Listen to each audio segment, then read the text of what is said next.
Salut tout le monde, c'est Argenta et aujourd'hui on se retrouve pour une nouvelle vidéo. Oui, ça fait très longtemps que je n'ai pas filmé une vidéo, mais comme vous le savez si vous avez suivi mes vidéos, je passais le CRPE 2020 cette année pour devenir professeur des écoles. Et du coup il y a eu tout un moment où j'attendais les résultats, j'étais hyper stressée et j'arrivais plus du tout à m'occuper des cours etc. Et j'avais plus d'idées non plus pour YouTube. Et en plus de ça, j'ai raté mon concours de professeur des écoles. Donc j'avais aussi du mal à revenir avec des nouvelles, enfin à reprendre en fait tout simplement, à m'adapter à ça. Et puis il y a eu aussi le déconfinement etc. Et j'en ai profité pour sortir. Et donc je n'avais plus du tout le temps de penser aux vidéos etc. J'ai aussi pas mal bossé ces derniers temps.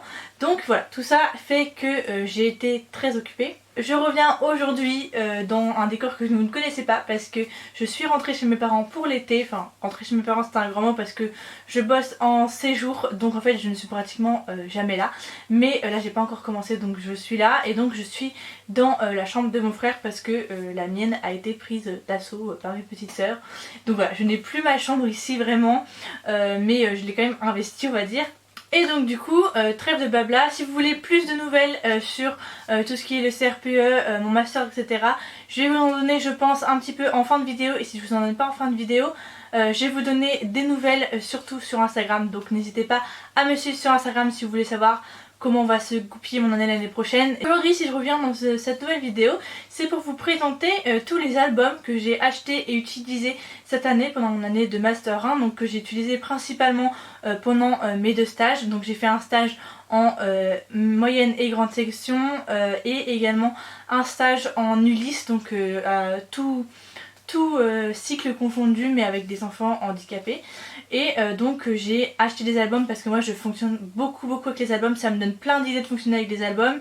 Et donc je les ai achetés parce que c'est vrai que c'est assez compliqué de trouver ce qu'on veut dans les bibliothèques d'école. Surtout que comme moi je n'y suis pas tout le temps, j'y étais que pour le moment de stage, pour préparer à l'avance etc. C'est bien d'avoir mes albums chez moi. Donc j'ai acheté, et entre nous je pense que ce n'est que le début parce que franchement, puis même j'adore posséder ces albums pour les réutiliser dans d'autres situations etc. Donc je vais vous présenter du coup les albums que j'ai achetés pour mes deux stages et que j'ai utilisés, et également des albums que j'ai achetés pour les colos mais qui pourront également me servir dans mes futures classes. Il y a principalement du coup trois sujets. Le premier sujet c'est l'EMC, l'égalité filles-garçons, et en général le corps et le sexe en fait, féminin et masculin, parce que c'est un sujet qui m'intéresse beaucoup. Donc, je commence par ceux que je vais vous présenter vite fait parce que c'est ceux dont j'ai le plus parlé je crois dans ma précédente vidéo. On a Marre du rose de Nathalie Hans et Hila Green des éditions Albin Michel. C'est celui que j'ai le plus utilisé pour ma séance parce que du coup c'est l'histoire d'une petite fille et d'un petit garçon qui en gros n'aiment pas les choses de garçons et les choses de filles selon leur genre. Et en gros tout le monde la traite de garçon manqué, et elle a dit qu'elle n'est pas un garçon manqué, qu'elle est juste une fille et qu'elle aime les choses qu'elle aime. Et c'est vrai qu'il est vraiment très pratique parce que les arguments qui reviennent souvent dans les séances de débat autour de l'égalité filles-garçons, c'est que de toute façon les filles n'aiment pas les voitures, de toute façon les filles n'aiment pas le bleu, de toute façon les garçons n'aiment pas le rose etc. Et donc ça permet en fait de montrer justement une autre image, et une petite fille, un petit garçon qui aime des choses que la plupart des gens n'aiment pas. Et donc je l'aime bien pour ça. Après c'est vrai qu'il y a une petite métaphore sur les toiles et toiles d'araignée, elle fait un petit jeu de mots avec ça qui est pas très simple à comprendre, mais c'est pas grave, vraiment le plus important c'est de pouvoir l'utiliser. Et en gros à chaque fois on a une image et un petit texte, il est pas très long à lire donc il est quand même vachement pratique. Là je l'ai en format petit mais il existe en format plus grand. Celui-là il marche très bien avec les petits principalement. C'est dans ma poche des éditions Talent Haut de Adèle Tariel et Jérôme Paya. Il marche très bien avec les petits, surtout pour parler de maternité et de s'occuper des enfants jeunes. C'est l'histoire d'un petit garçon kangourou qui se rend compte qu'il pourra jamais avoir de poche parce que c'est un garçon, mais il trouve ça nul parce qu'il aimerait bien pouvoir s'occuper de ses frères et sœurs bébés. Et donc il fabrique une poche, il participe à une course réservée normalement aux mamans parce que c'est une course en poche. Il gagne la course et en plus il devient super célèbre parce qu'il a construit une poche. Donc ça peut permettre de parler de tout ce qui est porte-bébé etc. Qu'on peut aussi les papas porter les bébés et s'occuper des enfants, et il marche très bien avec les petits, ils adorent l'histoire. Moi je l'adore vraiment, j'ai flashé dessus.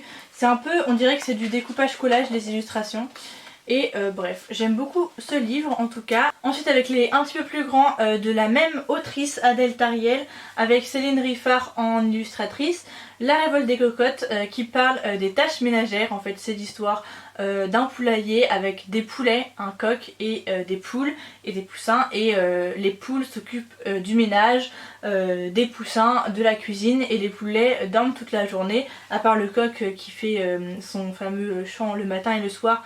Personne ne fait rien, et un jour elles se révoltent et elles disent que non, ça suffit, elles veulent qu'il y ait le partage des tâches entre les poules et les poulets.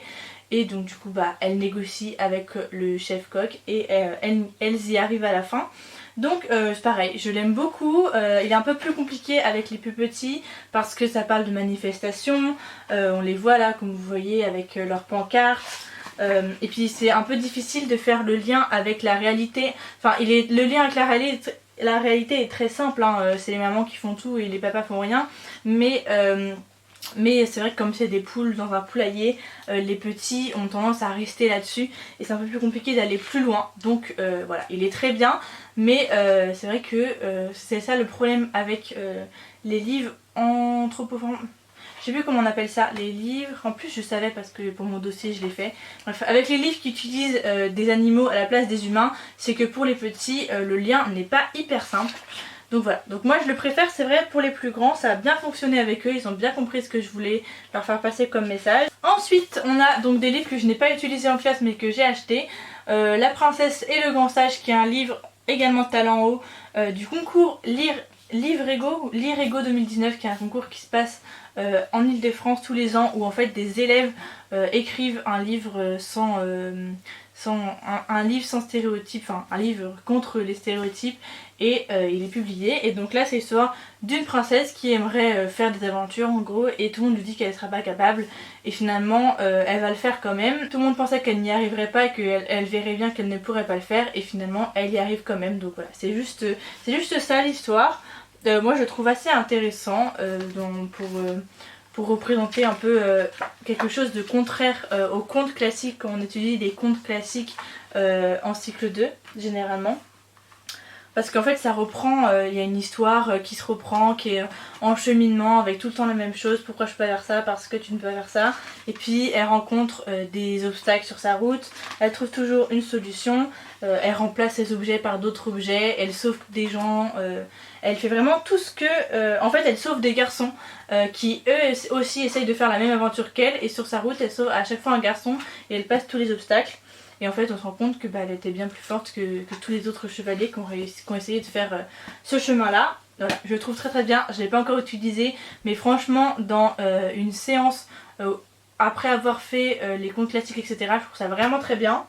Et en parlant de contes classiques, il y a également celui-là, toujours de Talent Haut et de l'illustratrice Fabienne Brunner. C'était également l'illustratrice de celui-là, comme je vous l'ai dit, il est écrit par les enfants.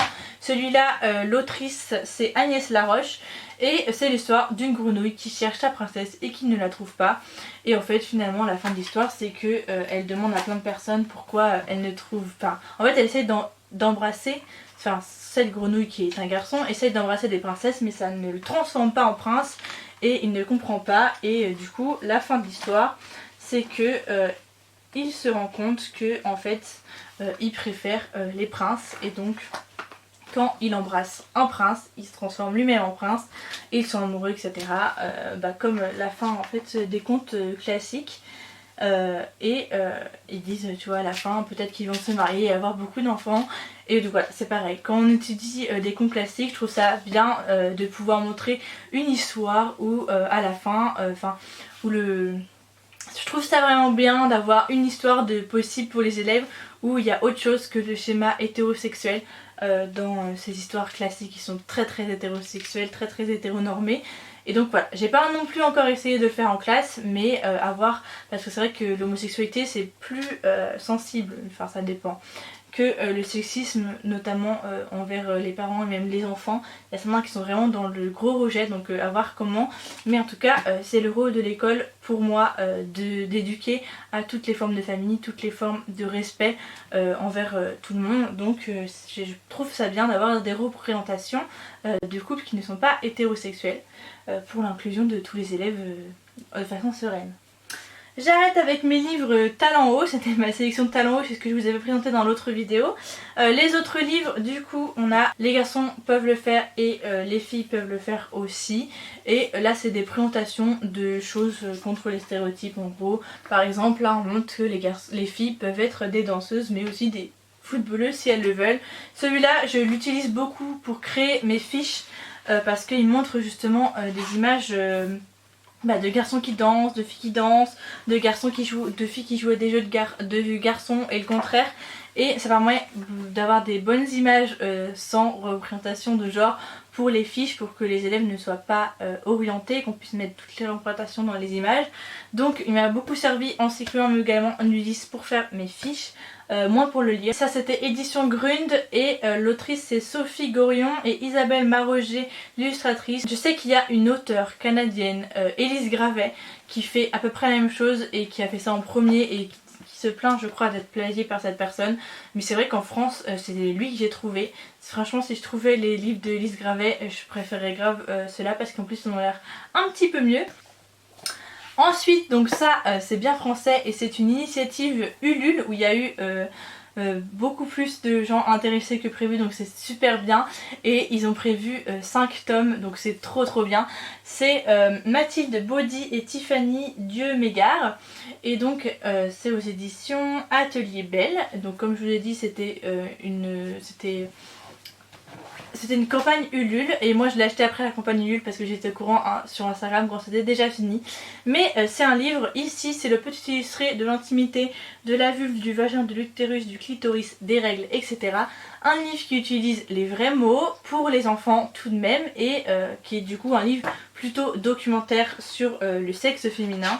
Je le trouve vachement bien fait, il est en papier recyclé, etc. Il utilise des vraies images qui représentent tout, qui représentent toutes les couleurs de peau, etc. Enfin, je le trouve vraiment très bien. Et il explique du coup le fonctionnement du sexe féminin en utilisant les bons mots. Donc tout ce qui est reproduction, etc. avec. Qu'est-ce que je pourrais vous montrer ?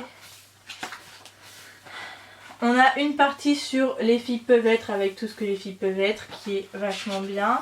Une partie sur le genre et l'amour qui prend en compte évidemment les garçons et les filles, les relations hétérosexuelles, homosexuelles, bisexuelles, tout ce que vous voulez. Une page sur le consentement que je trouve très bien. Moi je m'occupe d'un enfant de 4 ans et j'ai lu cette page et il m'a répété ça à la fin et franchement je trouve ça très bien même de lire avec... j'ai pas lu tout le livre avec l'enfant de 4 ans, surtout que c'était un garçon donc ça lui concernait pas vraiment ses parties à lui, mais c'est vraiment super important d'avoir une partie comme ça dans un livre documentaire je trouve. De rappeler toujours le consentement, que les enfants aussi ont droit au consentement, qu'on ne les touche pas sans leur demander, etc. Il y a une partie sur la puberté, une partie sur les règles, une partie sur les protections hygiéniques où ils présentent toutes les protections hygiéniques autant jetables que lavables.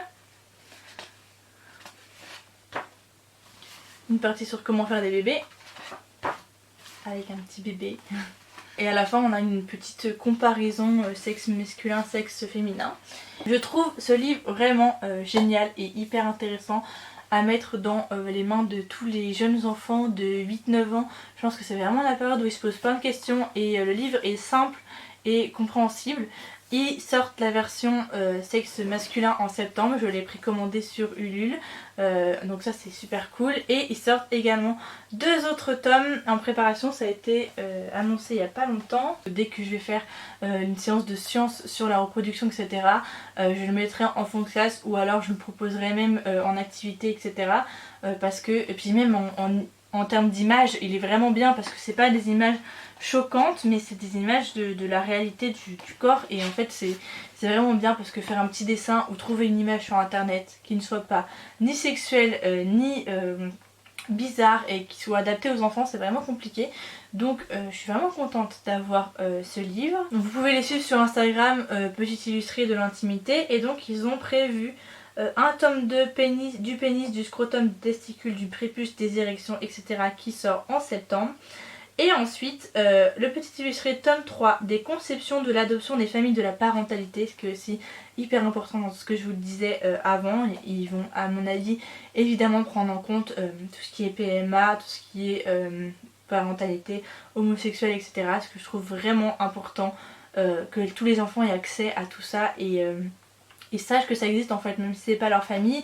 Et surtout ça, en fait, moi ce que je pense, c'est que l'ignorance est le début de l'intolérance, parce que quand on comprend pas quelque chose, on a tendance à le critiquer et à en plus faire de se faire des idées sur quelque chose qui n'est pas réel. Donc je pense que apporter à connaissance des enfants des informations sur les différents types de familles, en fait ça va juste leur aider à tolérer et accepter toutes les familles dans leur entourage et dans l'entourage de leurs camarades de classe, etc. Et le dernier tome, ce sera le petit illustré de la sexualité, de la contraception, des IST, du consentement, etc.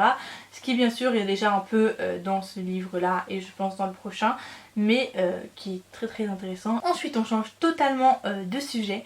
Dans la classe Ulysse où j'étais, ils étaient sur le thème de l'Afrique pendant la période. Ils faisaient un tour du monde sur l'année et donc on devait travailler sur l'Afrique et moi je voulais faire mes séances autour de ce sujet-là. J'ai choisi 2 albums qui m'ont servi à faire une séance en français pour tous les cycles et une séance en art visuel également pour tous les cycles. Le premier livre c'est Le Gang des Affreux de Julia Donaldson et Axel Schiffel de l'édition L'Heure c'est Gallimard Jeunesse. Il est sous un autre format. Ma Emma T, donc la personne qui s'occupe de mon stage, l'avait également acheté puisqu'elle a vu que je faisais ma séance de français là-dessus. Elle l'avait acheté en plus grand format. C'est vrai que c'était quand même plus pratique pour lire, etc. C'était un format plutôt comme ça. Mais moi j'ai celui-là et du coup c'est l'histoire. En fait c'est une présentation des 5 animaux de la savane les plus affreux selon eux. Et en fait ils disent c'est moi le plus affreux. Il y a le phacochère, le gnou, le vautouricou et le marabout d'Afrique et la hyène. Donc souvent les enfants connaissent la hyène mais les autres pas vraiment. Et en fait chacun se présente et dit c'est moi le plus affreux parce que je suis comme ci, je suis comme ça, je fais ci, je fais ça. Et ensuite ils font un petit gang et à la fin il y a les enfants qui les rejoignent et qui leur disent non nous on vous aime, vous n'êtes pas affreux, vous nous apportez de l'amour, etc. Et voilà, ça se finit comme ça, vous êtes les 5 merveilles, vous êtes les 5 merveilles. Sans qu'il y a, du coup il y a une petite chanson qui revient pendant tout le livre où ils disent nous sommes les 3 affreux, nous sommes les 3 affreux, nous sommes les 4 affreux, nous sommes les 4 affreux, etc. Et du coup avec ça j'ai fait de la compréhension écrite et orale, ça dépendait des cycles que j'avais. En fait j'ai travaillé sur le portrait puisque chaque animal se présente et en fait avec une description de lui. Donc j'ai travaillé avec des petites cartes, etc. Pour déjà retrouver les animaux, parce qu'en plus comme c'est des animaux qui ne connaissent pas, ils ne peuvent pas juste juger, ils ne peuvent pas juste associer le nom à l'animal puisqu'ils ne les connaissent pas. Donc je leur ai donné les descriptions, ou je leur ai lu les descriptions, ou ils ont lu des descriptions. Et ils devaient retrouver à quel animal ça correspondait. Pour les cycles, pour les élèves avec les plus de difficultés, on s'est attaché surtout à reconnaître les 5 personnages avec les cartes, etc. et les retenir. Pour le deuxième groupe, on a déchiffré les descriptions et pareil, essayer de retrouver l'animal avec la description. Et pour le dernier groupe, on a lu toute l'histoire. Ils ont essayé de retrouver les animaux, mais j'ai un petit peu moins fait ça. Et c'était surtout de la compréhension de texte. Il y avait des mots assez compliqués, des adjectifs souvent assez compliqués. Donc on a cherché dans le dictionnaire à chaque fois qu'on ne savait pas ce que c'était ce mot. Et c'est vachement intéressant. J'ai adoré travailler avec ce livre, il était vraiment bien. Et voilà, c'était vachement intéressant. Puis ça change des animaux classiques de la savane et de ce qu'on peut faire classiquement sur l'Afrique. J'avais très peur de tomber dans le cliché sur l'Afrique, je voulais absolument pas tomber dans le cliché. Donc au moins les animaux de la savane, ils existent en Afrique, donc c'était très bien. Et le deuxième album, c'est un album de chez qui ? Albin Michel Jeunesse, donc le même que le tout petit livre que j'avais, mais là du coup c'est un grand format. Et c'est Bella et la Cora magique, donc du coup pour le coup là il y a un peu plus de stéréotypes de l'Afrique, ils vivent dans des cases, etc. Mais l'histoire n'est pas tournée sur la misère, au contraire parce qu'en plus c'est une princesse. Donc ça m'allait. Il y a aussi l'histoire des pluies en Afrique qui m'allait. et il y a les animaux de la savane, etc. Enfin je trouve en tout cas moi personnellement que ce n'est pas hyper cliché dans ce que j'ai pu voir dans d'autres livres, mais peut-être que d'autres personnes le trouvent mon cliché, hein, je ne sais pas. C'est l'histoire d'une princesse qui fait des caprices parce que elle veut tout, voilà, elle fait des caprices. Et un jour il y a un marchand d'instruments qui vient et il lui donne une cora magique parce qu'elle fait un caprice. Et en fait au début elle y touche pas et puis en fait elle y touche. Et la cora magique, quand elle la joue avec méchanceté, ça transforme tout le monde en statue. Et donc il y a des statues partout, des statues très colorées, très belles, que je trouvais très représentatifs de ce qu'on peut trouver dans l'art africain en fait. Très coloré, alors que bon par contre dans l'art africain, ce que j'ai vu c'était pas forcément hyper coloré, mais moi je voulais reprendre ça pour en fait faire de l'art globalement sur cette page et en découpage collage refaire des statues africaines comme dans ce livre là, donc avec des formes géométriques, des couleurs et ensuite de la craie grasse qu'on a fait par dessus. Ça a donné des trucs que j'ai adoré, franchement j'étais super contente, des trucs super différents en fonction des enfants. Et pour la fin de l'histoire, si vous utilisez cette histoire pour autre chose, à la fin en fait elle est triste parce que tous les habitants, tous ses amis, tous ses parents sont transformés en statues et donc elle se retrouve toute seule. Et en fait elle rejoue de la cora avec gentillesse et du coup ça retransforme, là c'est quand elle est triste, mais ça retransforme tout le monde en humain et à la fin elle devient gentille en fait, elle devient plus capricieuse. Donc le livre peut également être utilisé en musique pour découvrir l'instrument de la cora. Voilà, je le trouvais vachement beau et l'histoire était belle et en plus il pouvait me servir pour ma séance d'art visuel, donc voilà. Et pour finir, donc cette vidéo est déjà très longue, mais j'ai investi dans des petits docs et mes petits docs et mes petites questions de chez Milan pour la colo. Donc parce que là j'ai une colo avec des tout petits et je voulais en fait avoir des documentaires sur les sujets de colo où on va. Donc j'ai pris le petit doc sur le camping qui pourrait peut-être les rassurer et ça peut être cool de lire un truc sur un truc qu'on est en train de vivre parce qu'on va faire du camping. Bon les petits ils sont en mobil-home, mais nous on sera en tente et ça permet d'aborder ce sujet, etc. Et le petit doc sur la mer, parce qu'il y a une colo à la mer. Après je crois qu'on est avec des plus grands, mais ils peuvent quand même le lire même s'ils sont plus grands, parce que c'est 4-7 ans normalement. Mais je me disais que ça pourrait me servir quoi qu'il arrive, j'aurais peut-être des maternelles dans ma vie, ou des CP, donc ça peut être adapté à leur âge. Mais c'est vrai que j'ai beaucoup de plus grands, donc j'ai aussi pris mes petites questions sur l'océan, qui en fait rejoint le petit doc sur la mer, surtout que c'est la même édition, c'est les mêmes personnes qui les font, mais qui est beaucoup plus précis scientifiquement, qui raconte beaucoup plus de choses scientifiques. Par exemple comment sont formés les océans, pourquoi l'eau de mer est salée. Alors on retrouve dans ce livre pour les plus petits, là au début on retrouve toujours une carte du monde avec les océans. Et vous voyez c'est beaucoup plus simple, il y a beaucoup moins de texte, c'est des belles images. Et on retrouve également une page sur l'eau de mer qui est salée. Et ça explique très rapidement, alors que dans celui pour les plus grands ça explique de façon un peu plus précise. Il y a plusieurs images et voilà, les images sont pas les mêmes. Donc voilà, je trouvais ça intéressant d'avoir des documentaires. Moi j'adore les livres documentaires. Je vous avoue que si j'étais riche, j'aurais tous les livres documentaires pour pouvoir les sortir dès que j'en ai besoin. Mais voilà, du coup j'ai commencé mon investissement, donc cela c'est plus adapté en fait à partir du CE1 puisque c'est dès 7 ans. Et pour les plus petits c'est plutôt cette collection là. J'avoue aussi que je suis influencée parce que ça fait 3 ans en job étudiant et tout le mois de juin je me suis occupée d'enfants de 2 à 4 ans et donc c'est vrai qu'on lisait beaucoup des livres de cette collection là, ainsi que la collection Kiddy Dog. D'ailleurs j'ai hésité, mais les Kiddy Dog il n'y avait pas ce que je voulais, sachant qu'on va à la ferme, mais j'ai beaucoup hésité à prendre le Kiddy Dog à la ferme et j'avais peur justement que ça fasse trop petit parce que il y a des... Enfin en fait je fais 2 fois... Enfin voilà, toutes les semaines à la ferme, mais c'est vrai qu'il y a beaucoup normalement d'enfants qui ont entre 8 et 10 ans, donc c'est vrai que ça fait un peu petit quand même. Le Kiddy Dog c'était un peu dans le même style que ça, d'ailleurs il y avait celui-là aussi à la ferme, mais le Kiddy Dog c'était, vous voyez, avec des trucs qui bougent, etc. Enfin moi j'adore le lire même à mon âge, mais j'ai peur qu'en fait ils le lisent pas juste parce qu'ils disent que c'est un livre pour les petits. Déjà ma petite soeur, je lui ai montré cela, elle m'a dit « Ah 4-7 ans, c'est pas pour moi. Ma petite soeur elle a 12 ans, mais genre celui-là elle m'a dit oh bah elle a commencé à le regarder et elle m'a dit oh non je savais déjà tout. Donc bon voilà, si c'est pour pas qu'il dise ça sert à rien, mais ce sera toujours utile plus tard. Donc je suis très contente, je les trouve très jolies. Moi j'aime beaucoup avoir des documentaires, j'aime aussi lire des documentaires. En plus c'est pas très long à lire, puis on apprend des choses nous aussi. Donc voilà, je suis contente de mes livres. Je pense qu'investir dans cette collection, mes petites questions et mes petits docs de Milan, et j'aime beaucoup aussi les Kitty Docs. D'ailleurs j'ai ici un Kitty Doc de quand j'étais petite sur l'espace. Alors il est tout cassé parce que on l'a vraiment beaucoup lu, mais vous voyez les Kitty Docs c'est des trucs qu'on bouge, des trucs qu'on ouvre, etc. Et enfin moi je trouve ça intéressant, je trouve ça beau, je trouve ça voilà. Après c'est vrai que quand c'est des livres qui passent entre beaucoup de mon enfant, ça casse.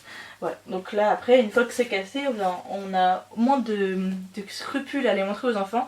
D'ailleurs ces livres là ils sont en papier glacé, donc ça c'est bien parce que si l'enfant fait ça, il n'abîme pas les pages normalement, comparé aux albums classiques qui peuvent être plus facilement abîmés. Donc voilà, j'ai fini ma petite présentation des albums dont j'ai investi cette année et dont je me suis servi dans ma classe. À mon avis c'est que le début et je pense que si cette vidéo vous plaît, je vous referai des vidéos peut-être par période sur les albums que j'ai utilisés en classe. Donc pour les petites nouvelles, pour ceux qui sont restés jusqu'à la fin, l'année prochaine je ne suis pas professeur des écoles stagiaires car je n'ai pas obtenu mon CRPE, mais je suis en alternance pour mon master 2, donc c'est un petit peu pareil, j'y vais moins souvent, j'y vais un jour par semaine. J'ai ma classe à charge un jour par semaine le lundi de CE2 CM1. Donc évidemment qu'il y aura des albums etc. En plus de ça j'ai également des stages en plus dans d'autres cycles. Et donc je vais quand même beaucoup être à l'école l'année prochaine, même si je n'ai pas encore le concours. Il va falloir le repasser évidemment. N'hésitez pas d'ailleurs si vous avez des envies de vidéos sur le concours, sur ma classe, sur voilà, de n'importe quoi. N'hésitez pas à proposer des idées, moi j'en ai déjà plein donc je pense que je vous ferai beaucoup de vidéos sur ce sujet là.